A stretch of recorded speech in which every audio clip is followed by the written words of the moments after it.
नमस्कार, मी पंजाब टेक हवामान अभ्यासक मुक्काम पोस्ट गोगले धामणगाव तालुका शिरूर जिल्हा परभणी। आज आहे 16 डिसेंबर 2023। आजपासून राज्यातील हवामान परिस्थितीचा अंदाज देणार आहे।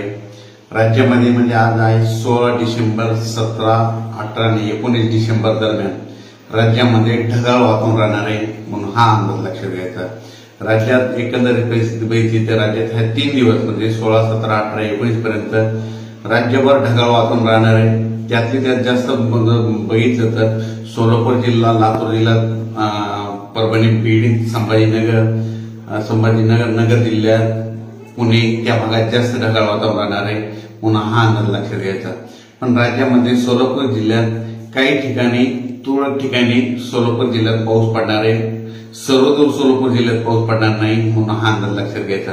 तसेच पुणे जिल्ह्यामध्ये देखील काही भागात तुरळक पाऊस पडणार आहे, म्हणून हा अंदाज लक्षात घ्यायचा। त्याच्यानंतर 20 तारखेपासून राज्यात परत थंडीला सुरुवात होणार आहे।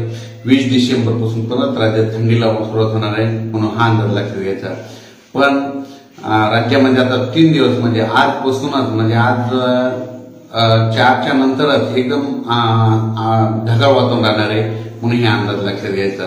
आणि त्याच्यानंतर परत 20 तारखेच्या नंतर परत राज्यामध्ये धुळीचं देखील वातावरण राहणार आहे, धुके देखील येणार आहे, म्हणून हे देखील अंदाज लक्षात घ्यावा। अचानक वातावरणात बदल झाला तर लगेच एक मेसेज दिला जाईल। धन्यवाद।